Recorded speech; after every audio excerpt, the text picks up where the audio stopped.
Welcome to A Canadian Investing in the U.S., a podcast and YouTube channel focused on Canadians buying real estate with host Glenn Sutherland. Oh, also, this is all mostly it's going to be a podcast. I put it up on YouTube, but Mhm. it's a podcast. There's not a Yeah, lot of traction on YouTube. sure. Anyway, welcome to a new episode of Canadian Investing in the U.S. with Glenn Sutherland. This week, my guest is Ryan Chaw.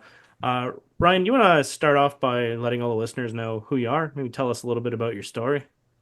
Of course. Yeah. So my name is Ryan Chaw. I'm a pharmacist and real estate investor. I actually was able to build up enough rentals to eventually replace my pharmacy salary and retire from pharmacy. But I did pharmacy for about 8 years. I wanted to get into real estate because I wanted to build a life living on my own terms, essentially, be able to do what I want, where I want, with whomever I want to. Right. And real estate really provided that for me. It started slowly replacing my income. And eventually, when I scaled it, I was able to replace the full amount. Awesome. Well, what the first thing that pops in my head, just being a pharmacist or working in pharmacy, I'm not sure exactly what you were doing there, but Mhm. for 8 years, it doesn't sound like, well, it does sound like something you have to go to college for a while. It doesn't sound like something you just walk into, with no education. So whenever you're like, quitting your job and doing all that, do you have to factor that in?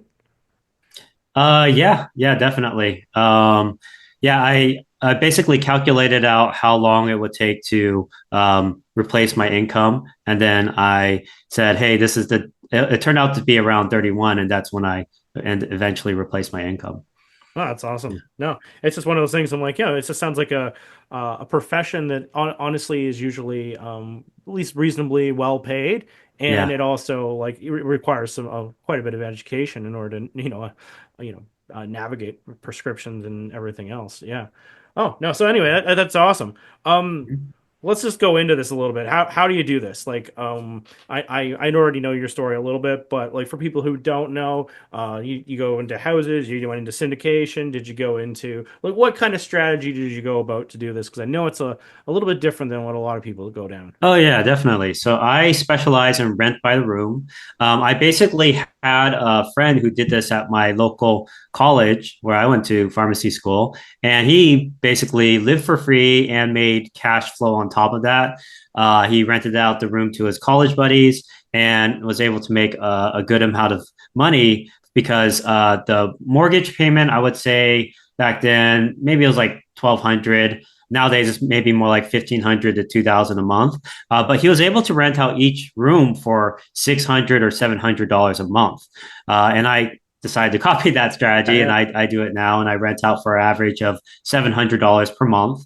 And basically, you can rent out like 6 rooms. And what I do is I'll take like a 3 bedroom house and add 3 bedrooms in addition. And 6 times 700 is like $4,200 a month.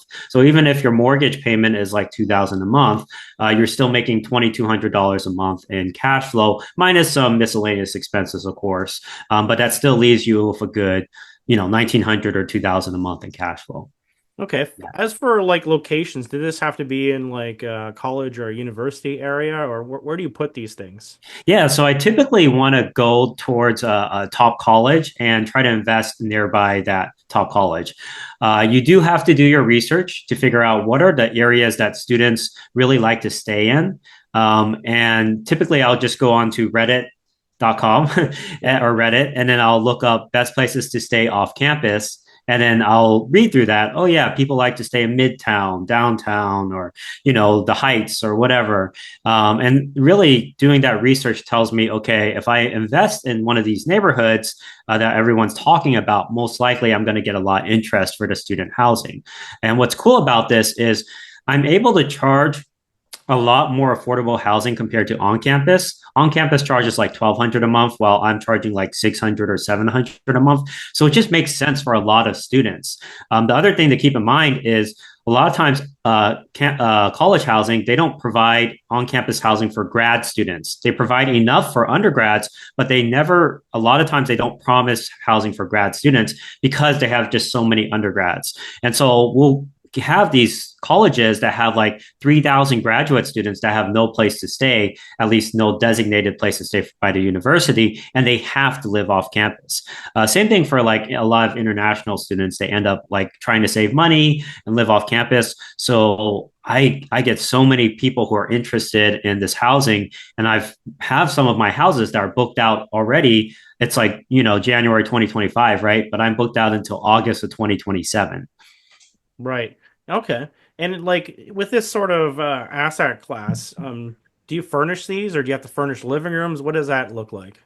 Yeah, I do. I fully furnish the properties a lot of times because, like, for example, international students, they come in, they have no furniture. I mean, they can't, fly over the furniture, right? Yeah. So they rather just have a place that's already fully furnished. So I provide beds, study desks, chairs, provide, nightstand, closet, etc., for all the students. And I even provide like kitchenware and stuff like that as well. So it truly is move-in ready, because my model is really catered towards students. So I just try to put myself in the student's shoes and ask, like, if I was a student, maybe I'm international or whatever, and I'm coming in, I have no US belongings, whatever. What would I like to see at the house? Okay. Yeah, this just might be me, but like I ran some Airbnbs in the past and like, forks and knives and stuff go missing. And even like when I was in college, I know like spoons and like stuff would just end up in people's rooms. Do you get like calls that like, hey, we don't have any more silverware or we're missing we're missing a lot of plates or Yeah. things like that? Well, for silverware specifically, you can get those at the Dollar Tree, where like every utensil is basically $1.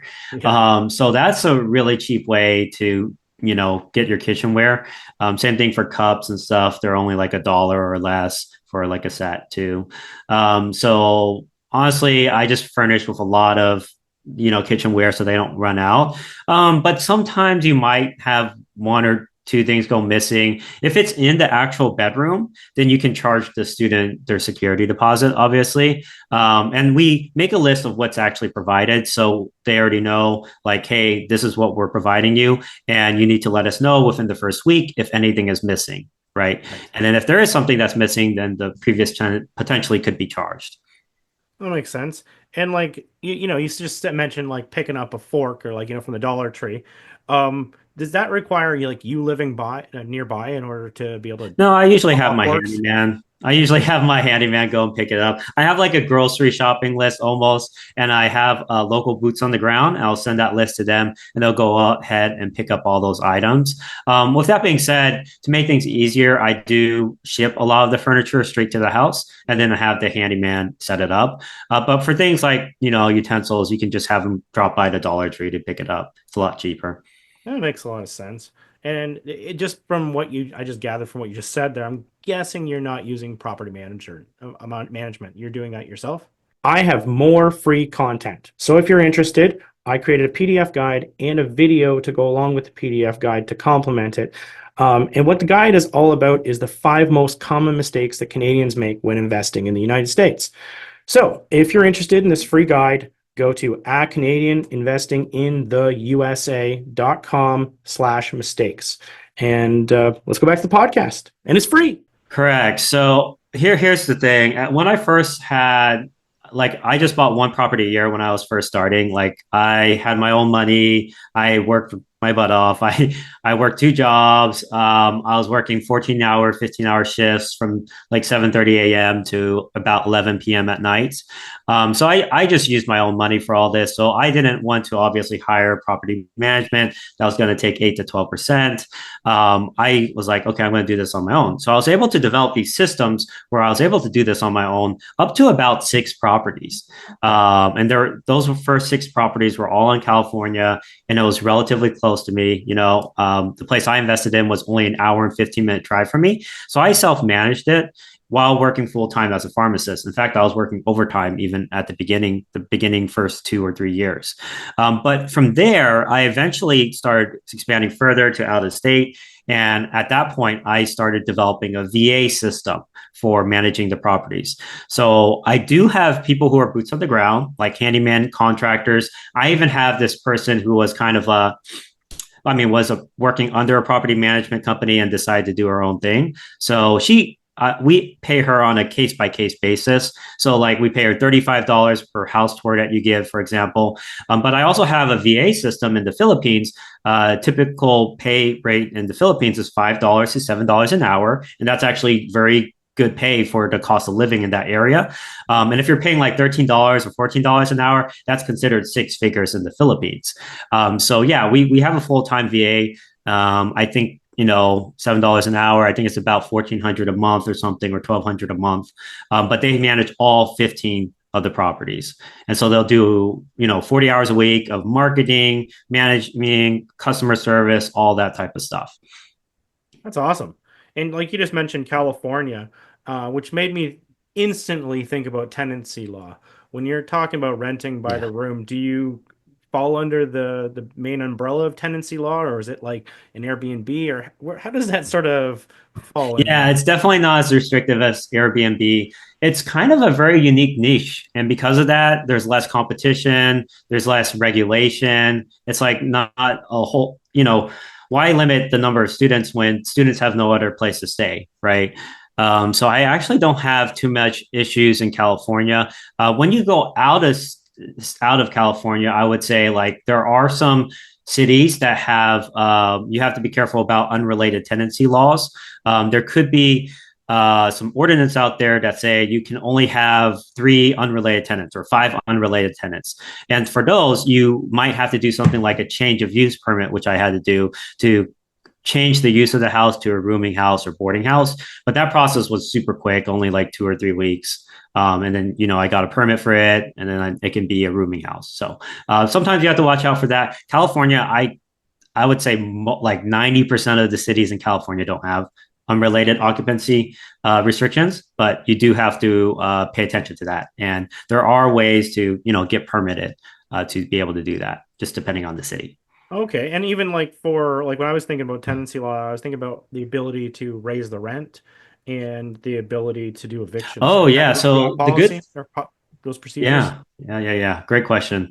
So what's great about student housing is if, they're not a great tenant, I only do like one year leases, usually maximum 2 years if it's a group of students that I can trust. Usually for groups, I'll offer the 2-year option, but I offer them a 1-year lease. And, if it's not a great tenant, they cause a lot of trouble, after the year, that's it. But usually because there's a turnover maybe every 1, 2, or 3 years, I don't have to really worry about not being able to raise rent. Plus, I'm providing very affordable housing, only charging like $700 a month. Yeah. I might raise it like $20 or $35 per student, but that's usually not a huge deal.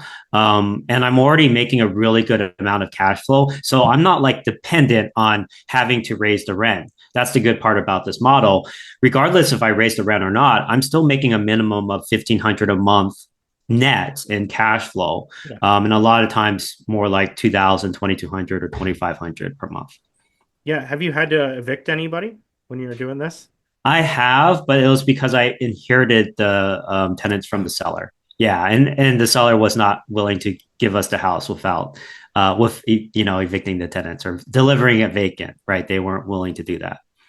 And so speaking of like delivering it vacant, is there like specific things that you're looking for when you're looking for a property, like delivering it vacant, number of rooms, the condition of the property, maybe a million other things? Like what is for you? What's the buy box to find? Yeah. So again, putting yourselves in the student's shoes, right? You have to think about what is valuable for a student. What's the USA or unique or unique selling advantage you have, the unique USP, unique selling proposition. For us, students really like to have places that are very close to the campus. Convenience is number one. If you look on a map of Zillow, for example, if a student's looking at that map, they're going to look at all the dots that are closest to the school first before they start going outward, right, on the map. So you really have to be as close as possible to the school. A lot of times I'm within either walking distance or 8-minute shuttle ride to the school or less than 5-minute drive. Those are the typical measures I use to say, hey, this is going to be a good rental or not for student housing. I also want to make sure that it's a safe location. So for that, Reddit research is really good, but there's also crimegrade.org, which gives you heat maps of the various locations. Again, like Reddit, it's very good to figure out what are the neighborhoods to stay away from because people give really good advice on those sites. And really, you want to know what students are talking about word of mouth, and Reddit is the best place to go for word of mouth. And because, think of it this way, like if you are a student and you're trying to figure out where to stay off campus, you're probably going to ask your upperclassmen, hey, where did you stay? Right? Where should I stay? And so that's why Reddit is so good. It's basically what their students are talking about between themselves, word of mouth. So anyways, yeah, you have to figure that out. And then you want to also be affordable for students. So I figure out, okay, what do people typically charge for the house because I want to make sure I'm pricing it correctly. The best places to go for that is like Facebook groups, Facebook housing groups for the college, Facebook housing groups for the city. Roomies.com is also great. And then Craigslist, you can also get a pretty good measure of like what people are paying for a per bedroom basis. Awesome. And then so do you sort of work backwards? You're like, hey, if I say I'm just spitballing this, but if say you had like, you did some research, you found that the rent was $700. You found that it's a 4 bedroom or a 6 bedroom, what's going to work out to this, and you need this much profit, and then does the, with a mortgage, property taxes, insurance, and hello, everybody. Thanks for listening to the podcast. I just wanted to let you know that I've created a new coaching program. I believe the new coaching program has way more value than any of the programs that have even existed in the past. What we've done is pre-recorded all the lessons so that you can work through it at your own pace, which is pretty cool. And then we're going to meet up on a regular basis to answer the questions, do deal analysis, and actually spend our time together working on things instead of spending our time learning things. I think this will make a seamless transition to buying in the United States and will help you solve a lot of your problems. If this is of interest to you, go to glensutherland.com/coaching. I hope to help you guys invest in the United States, and I hope we provide as much value as possible. Back to the podcast. Yeah, that's exactly what I do, very much. I will figure out how much we're charging on people are paying for on a per bedroom basis, and I'll multiply it by the number of bedrooms that I can get into the house. So like bedrooms total. So like, let's say it starts at a 3 bedroom, but I find enough space to make it a 6 bedroom, then I'll just multiply it by 6, not 3, right? And usually areas to add bedrooms will be like the living room, or you can repurpose the office room or bonus room or whatever, like library room. A lot of times I can just either put up like some walls in the doorway to make that a bedroom, or I can just repurpose the room. So like a lot of times we'll have a huge like family room or whatever, and I'll just, put in furniture and that's all I have to do. And that's now a bedroom, essentially.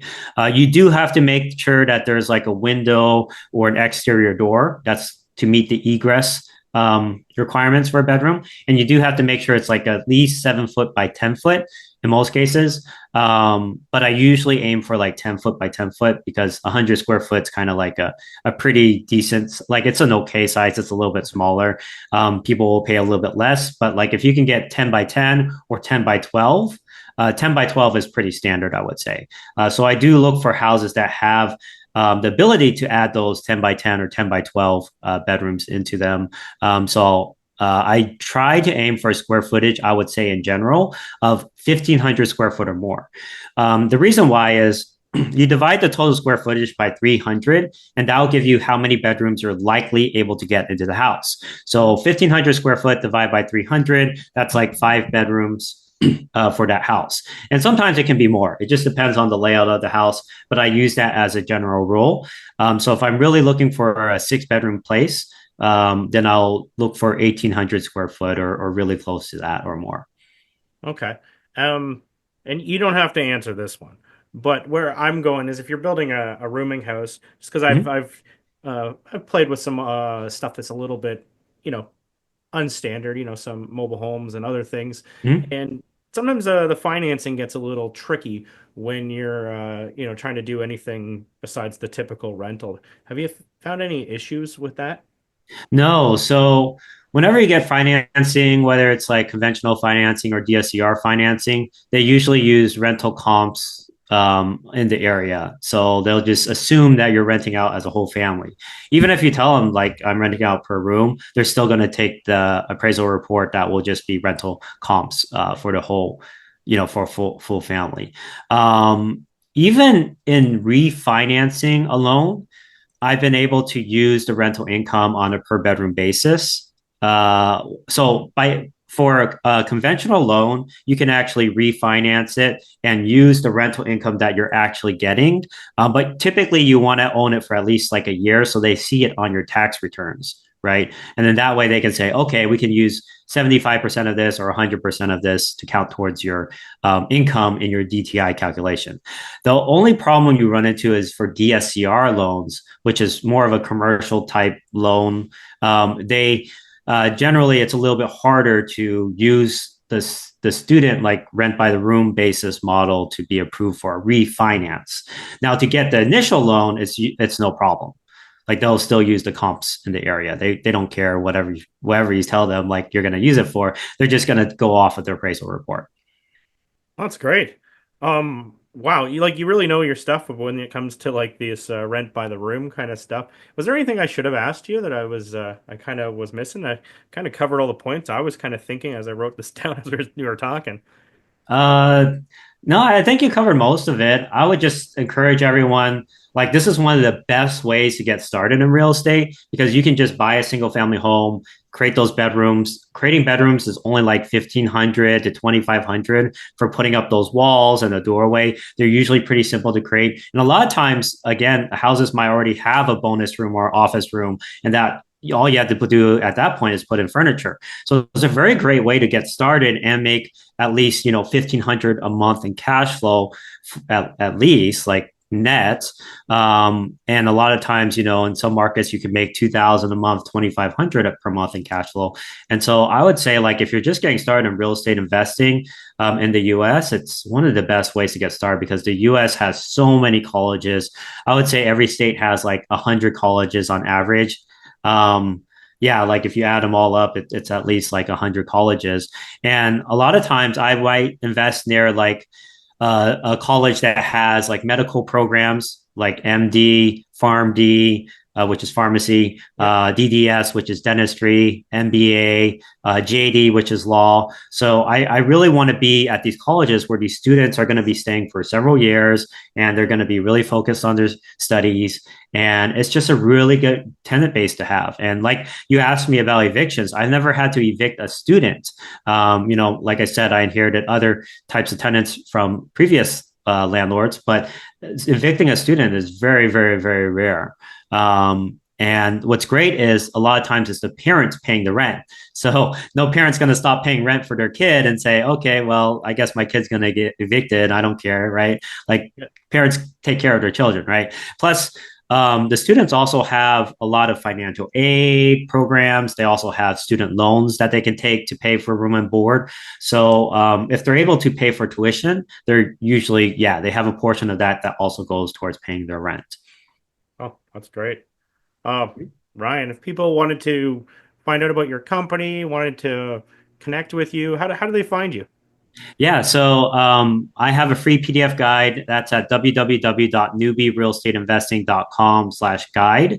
That's www.newbierealestateinvesting.com/guide. And newbie is spelled NEWBIE. I also have a coaching program, of course, for anyone who wants to read about it. That's at newbierealestateinvesting.com/real estate investment coaching program. And maybe you can link it in the show notes or something Yeah, like I'll throw it in that. the show notes, and I think that it'll auto generate and put it in the show notes as well. Honestly, to be since you labeled it out so well. Yeah. Ryan, that was a great conversation. I think you obviously you're a sharer. You weren't holding back on any of your answers. So Mhm. honestly, I love those kind of guests. This is I think people will get a lot of value out of this. Of course. Yeah. What I would say, it's like Obviously, real estate investing at the very beginning, it can be very intimidating. There's like a lot of stuff you need to know or have to know, at least in order to avoid losing money in it. And there's always a systematic process to it, though. And if you just have that system and have that like model in front of you, it just makes it so much easier to, you just have to repeat it. So whatever you did for the first property, once you get it down and master it, you repeat it for the second one, third one, fourth one. And now I have, 15 properties. I would have never dreamed I would be in this place, at the age of 32. If I, went back to when I first started investing, like, it's crazy how far it can really compound. Real estate has this way of just doubling and exponential growth, and it's just due to using leverage, having equity pay down by the loan being paid down over time, and having cash flow. And it's just such a real powerful method to build a life on your own terms and something that you control. I love that. I love that. I love the attitude to it as well. Ryan, I really want to thank you for coming on this show. I really appreciate your time. I appreciate you as well, Glenn. Thank you so much for inviting me. That was a nice video. Bye.